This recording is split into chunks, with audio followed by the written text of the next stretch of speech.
السلام علیکم ورحمت الله وبرکاته. زه وربه اساس په خدمت کې حاضر شوم. تاسو خادم، تاسو ورور، تاسو دوست، تاسو معالج ډاکټر حکیم مولانا محب الله منیب. ای خوره ای وروره، ستا لاسونه ولي تور دي؟ ستا لاسونه ولي توروالی کی؟ ستا مخ ولي توروالی کی؟ ستا غاړه ولي توروالی کی؟ او ستا دا ایریا چې کومه ده هغه ولي توروالی کی؟ ستا دا ایریا بغلوریا چې دا ولي توروالی کی؟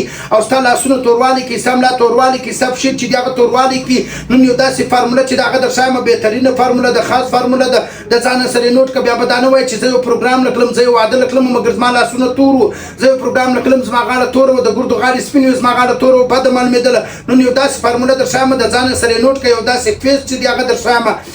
یوه چمچه به بیسن نه دي پکوړو وړه، دا به یوه چمچه راواخلې، او یوه چمچه به شاد راواخلې، او نیمه چمچه چې ده هغه به کورکمن راواخلې، او بیا دغه رقم یوه چمچه چې ده هغه به د لیمو رس چې دی هغه به راواخلې، او دوې چمچې چې دي هغه به مستې راواخلې. دا ټول شیان چې کوم دي هغه به سره ګډ کړې، سره مکس به کړې.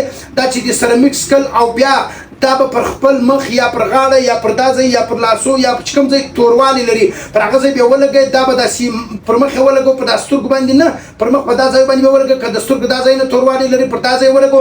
دا به داسې د یو ماسک په شان باندې سي، داسې خند د میټ په شان به راسي. او دا چې دې ولګول داسې یو 20 منټه بیا پرېږدئ، بیا به د هغه باندې بیا برته راډېرې کړي، او بیا به یې صفا کړي. او د هغه څه مخکې دا یوه خبره په یاد ساته چې کله یې د مخه لګئ واره به دا ځای پرېنځئ، خشک به کړئ، وچ به کړئ.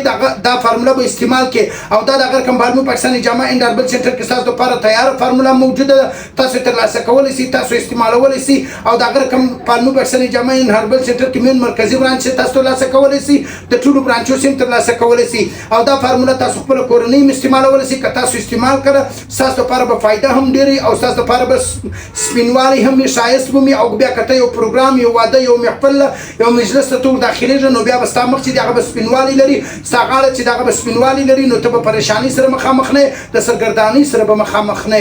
او د ځان سره دا یوه وظیفه چې د هغه نوټ کړه، هر وخت چې پر مخ باندې لاسونه تېروئ، یا که اودس کې پر مخ لاسونه تېروئ، یا که کریم پر مخ باندې لګئ، پر کریم باندې یا الله یا مصور وایې، پر چوکۍ او بیا یې لګوه. دا چې ولګوئ بیا انشاءالله ډبله فایده چې د هغه کوي، وظیفه به هم سي، نسخه به هم